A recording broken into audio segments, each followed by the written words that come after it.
State lawmakers will move Tuesday to do something they haven't done in more than 40 years. Override a governor's veto. Yeah, the governor vetoed a bill that would legalize the sale of homemade food that has to be kept hot.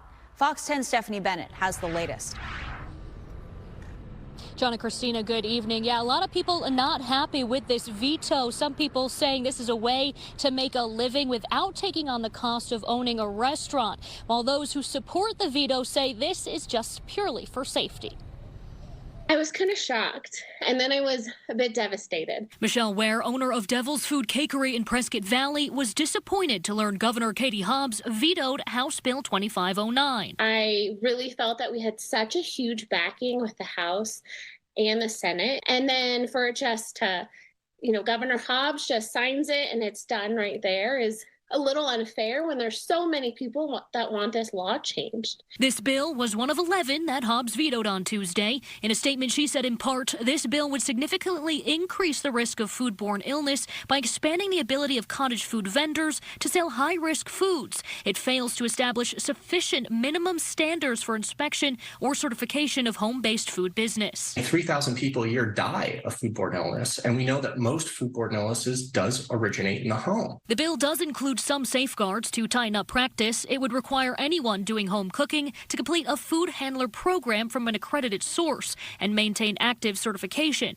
It would also require the seller to register with the Arizona Department of Health Services and label the food. We are not opposed to taking a look at unnecessary regulations and taking some of those away. But we're talking about bare minimum guardrails here to not only protect this from being abused by folks it was not meant to help, like large corporations that can run huge ghost kitchens under this, but also to protect public health and safety. Just because you're paying commercial rent in a commercial building, foodborne illness doesn't go away.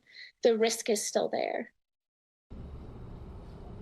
For now, of course, some families may choose to continue to sell warm food from their homes or on the street, but they could face up to $500 fine and also even jail time.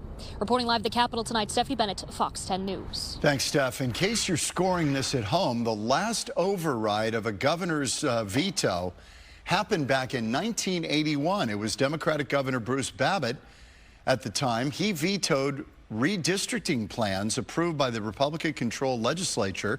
The 60-member House had 41 Republicans in the majority at the time. They had no problem getting the necessary two-thirds vote to override his veto.